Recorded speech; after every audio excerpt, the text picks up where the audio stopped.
प्रसार भारती अभिलेखागार की प्रस्तुति सदाबहार सुनहरे दौर का अनमोल खजाना।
डॉक्टर साहब, इस मौत की क्या वजह हो सकती है? जी, उनकी मौत जहर से हुई है।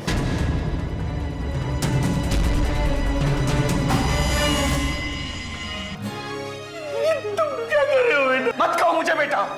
अरे शर्म नहीं आई तरन्नुम को जहर देते हुए? अरे डूब मरो चचा।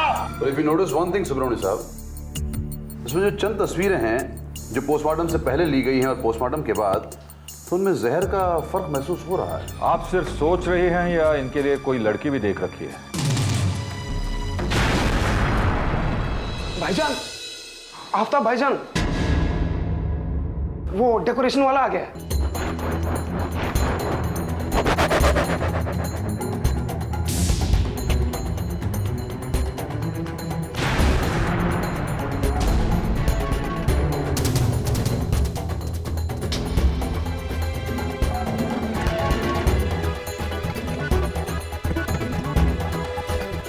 मैं उसको बाद में फोन करता हूँ, ठीक है? जाओ।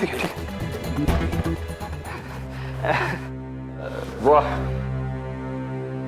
डेकोरेशन भी शुरू।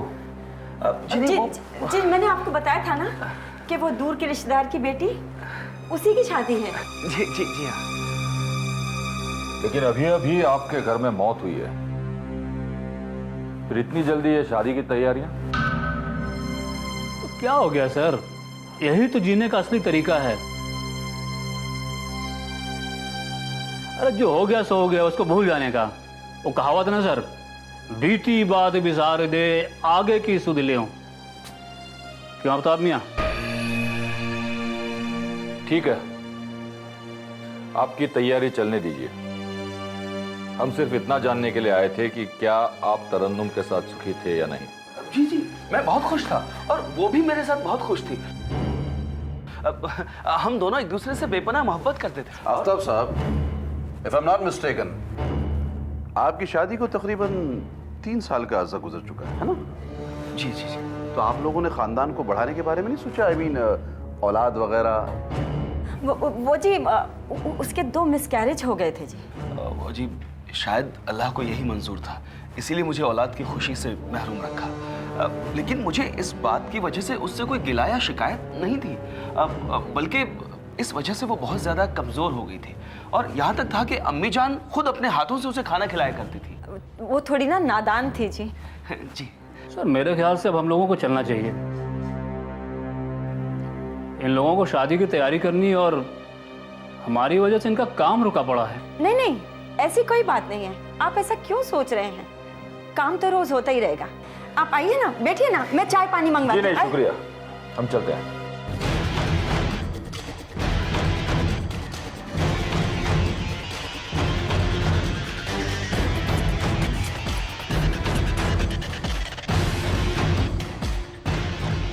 अम्मी जान, कहीं इनको शादी की कोई चुप बस अभी चुप रहे तो साहब, चल ले।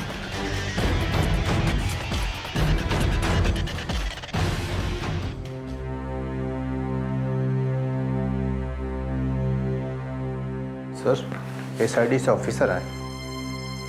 आइए सर। Hello officer. आइए, मैं आप ही का इंतजार कर रहा था। हातिम साहब है ना, उनसे मुलाकात करना। हाँ जी, खोलो प्लीज, बैठिए। ओके।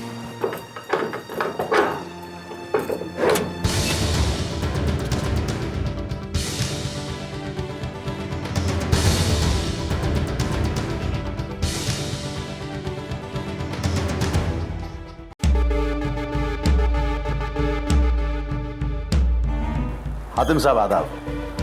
दरअसल हम तरन्नुम के कत्ल के ताल्लुक से आपसे कुछ बातचीत करना चाहते हैं। जी कहिए। आइए बैठिए।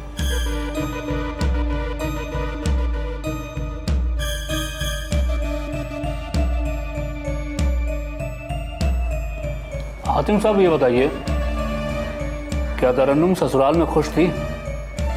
पता नहीं। बहुत मुमकिन है कि उसने आपसे कभी तो इस बारे में कोई बात की होगी। सर जी वो बहुत भली लड़की थी। वो उसमें बहुत सहन शक्ति थी। उसने कभी भी अपने परिवार वालों का बुरा नहीं चाहा।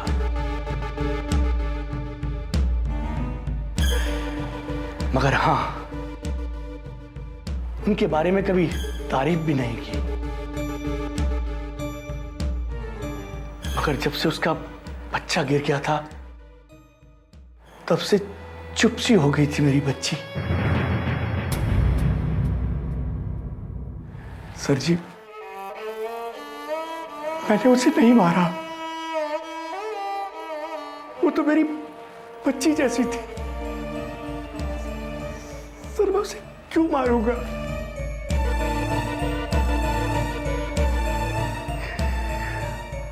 वो इतनी प्यारी थी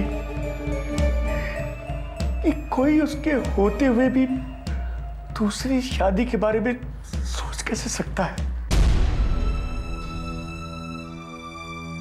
दूसरी शादी? जी हाँ सर जी। कुछ दिनों पहले आफताब की अम्मी जान ने अपनी मर्जी जाहिर की थी कि वो आफताब का दूसरा निकाह करवा देगी। वो क्यों? शायद इसका कारण बच्चा ना होना था।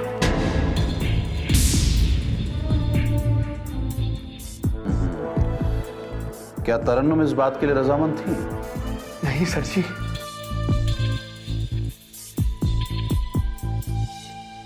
उसने तो साफ मना कर दिया था। वो अपने शौहर से बहुत प्यार करती थी और वो नहीं चाहती थी कि उन दोनों के बीच में कोई आए। तो फिर आफताब और उसकी अम्मी का क्या रिएक्शन था इस बात पे?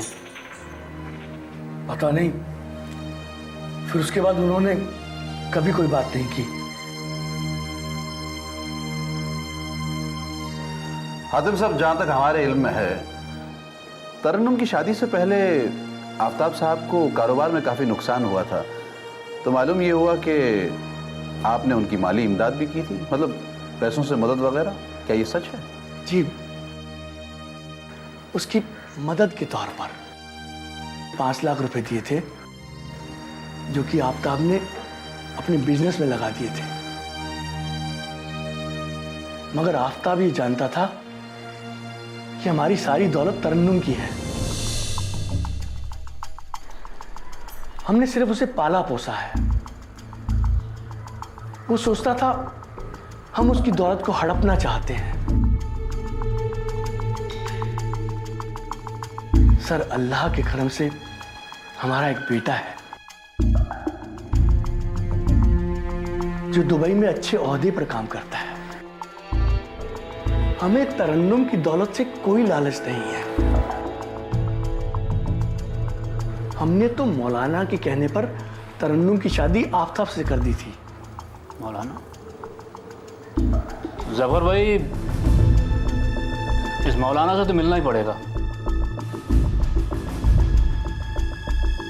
You are right party.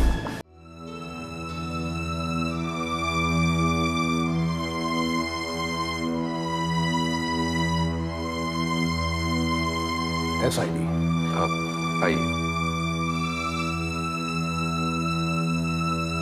मौलाना साहब आदाब। आ जाओ। मैं पांडे हूँ और ये जफर भाई हैं। अस्सलाम वालेकुम। वालेकुम सलाम।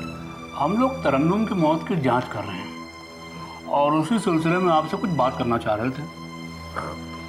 आइए बैठ के बात करते हैं।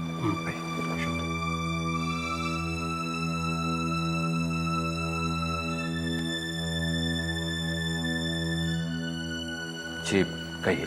मौलाना साहब, आप हातिम जी के करीबी दोस्त हैं। जी हाँ। मौलाना साहब, आप ही ने आफ्ताब और तरन्नुम का निकाह करवाया था? जी बिल्कुल। बता सकते हैं कि शादी के लिए मेहर की क्या रकम तय की गई थी? यही कोई 5 लाख।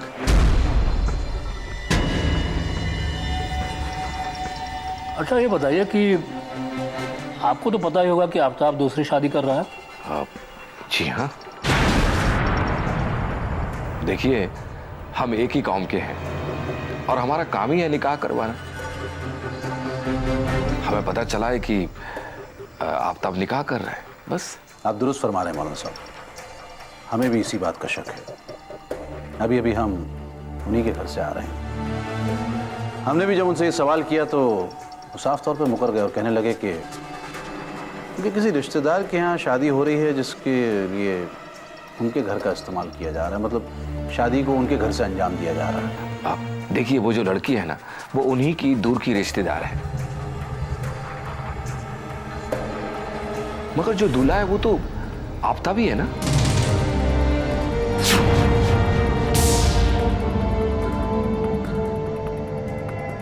अच्छा, आपसे एक बात पूछूं, अगर आप बुरा ना माने तो।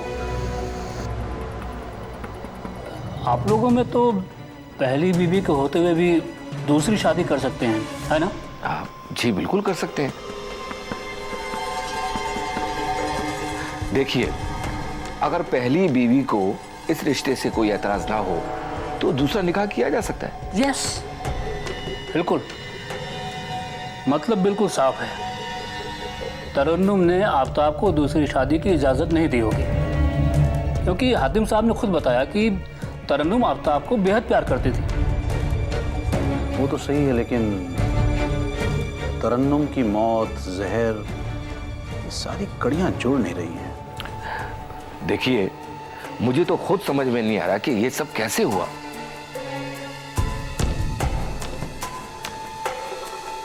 तरन्नुम तो मेरी बेटी जैसी है,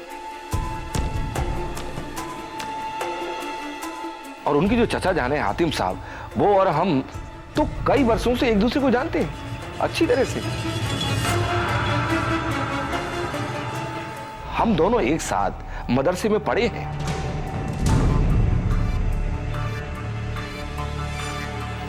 खेले कूदे हैं। वो ऐसा काम कर ही नहीं सकते। वो तो खुद अपनी बेटी तरन्नुम को कहते थे कि बेटा, ये सब दौलत तुम ले लो और हमें इस बोझ से निजात दे दो। हमेशा यही कहते थे वो। इसका मतलब ये हुआ कि हातिम साहब को दौलत का लालच नहीं था। साहब, वो अल्लाह का नेक बंदा है, वो ऐसा काम कर ही नहीं सकता। वो बेकसूर है।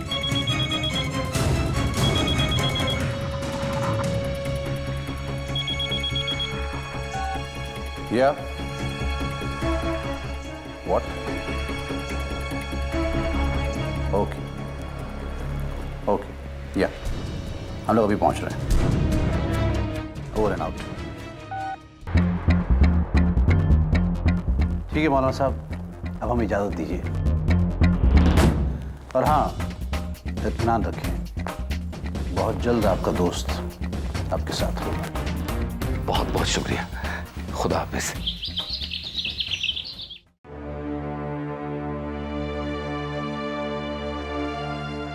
तो ये बात है सुब्रमण्यम? जी बिल्कुल यही बात है। शक सही निकला। लड़की को मारने के लिए उसे स्लो पॉइजन दिया गया। क्या आप बता सकते हैं पॉइजन देने के कितने घंटों के बाद उसकी मौत हुई होगी? Not less than 7-8 hours. हो सकता है कि उसे सुबह जहर दिया गया हो। और कोई सिम्टम्स? देखिए, अगर जहर सुबह दिया गया तो 3-4 घंटे तक तो जिसे जहर दिया गया उसे पता ही नहीं चलता। और आई एम श्योर दोपहर के बाद उस लड़की तरन्नुम की तबीयत खराब हो गई होगी और शाम को उसकी मौत होगी।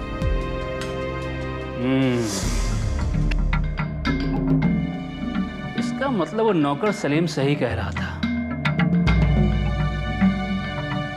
कि तरन्नुम की तबीयत ससुराल से मायके आने के बाद से ही खराब होनी शुरू हो गई थी। यस।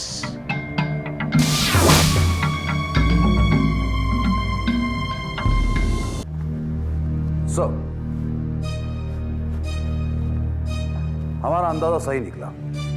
तफ्तीश के दौरान यह मालूम हुआ है कि वो पोस्टमार्टम रिपोर्ट गलत थी, लोगों को गुमराह करने के लिए पेश की गई थी।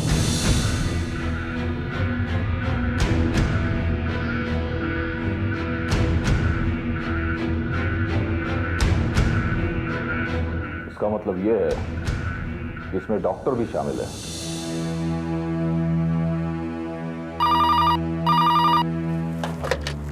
हेलो जी सर, ठीक है सर, हम अभी आते हैं। शर्मा, हातिम जी को बाहर निकालो और गाड़ी निकालो, इन्हें साथ ले जाना है।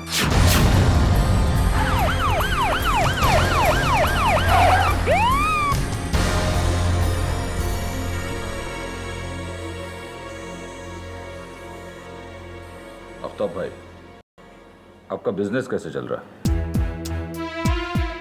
जी बस अल्लाह का करम है, ठीक ठाक चल रहा है।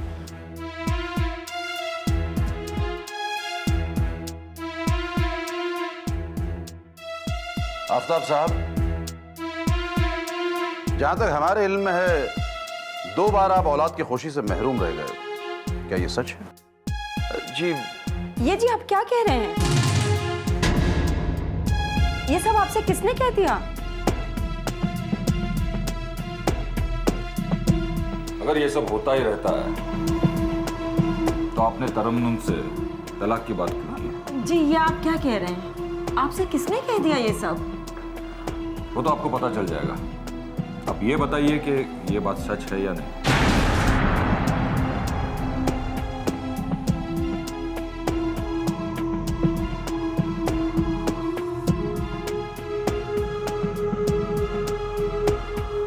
आफ्ताब भाई, अब चुप क्यों हैं? जी ये सब गलत है। जिसने भी आपको कहा ये सब गलत है।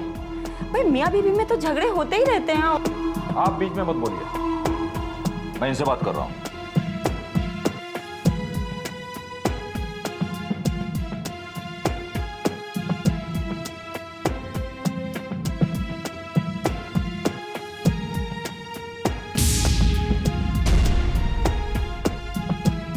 तो डॉक्टर साहब, हॉस्पिटल की पगार कम पड़ती है आपको, है ना?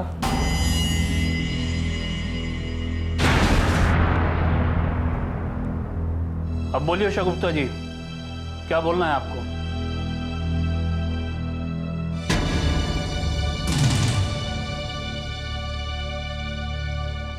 आप लोग बताएंगे आपके कारनामे, या मैं आपकी पोल खोल दूं?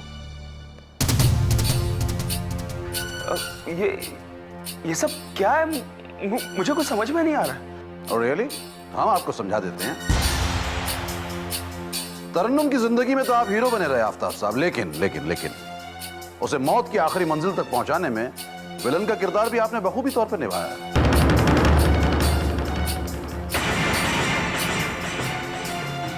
पसीना पहुंच लीजिए आफ्ताब साहब, क्योंकि ये पसीना आपके गुनाहों की सारी दास्तां बयान कर रहा है।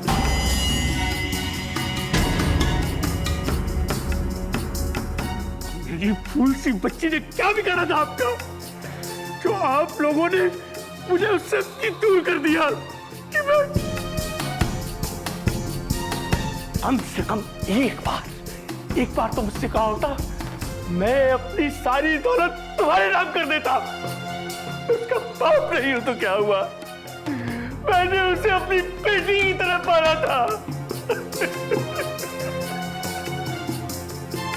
तो तरन्नुम को जहर किसने दिया था आफ्ताब? तुमने या अम्मी ने?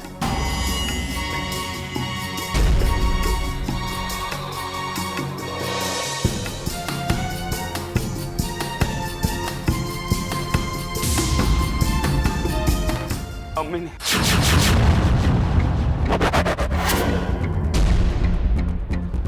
तो कहानी यह है कि तरन्नुम का 2 बार मिसकैरेज हुआ था। उसके मां बनने के चांसेस एकदम कम हो गए थे।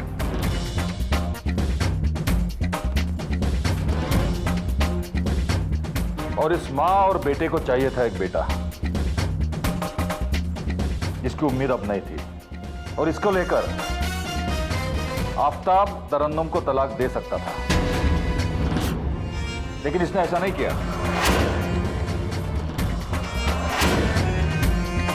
तो इन्होंने एक नया प्लान बनाया। इन्होंने तरन्नुम को स्लो पॉइजन किया, ऐसा जहर दिया जो 7-8 घंटों के बाद असर दिखाना शुरू करता है।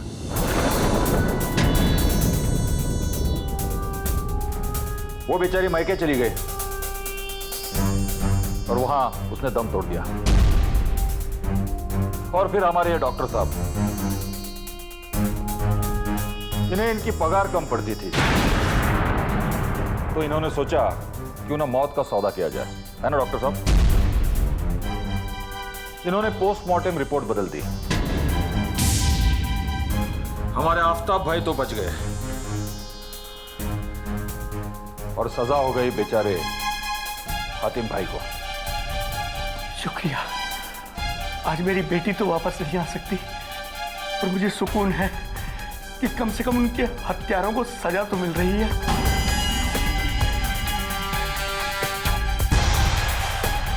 इसमें शुक्रिया अदा करने की कोई बात नहीं है, क्योंकि ये तो हमारा फर्ज है। मिस्टर विक्रम, क्या आप इस सूरत के किसी आदमी को पहचानते हैं? नहीं सर, ऐसे किसी आदमी को मैं नहीं जानता। ये रही मिस्टर मदान के पोस्टमार्टम की रिपोर्ट, और इस रिपोर्ट के मुताबिक मिस्टर मदान का खून किसी धारदार हथियार से गला काट देने से हुई है।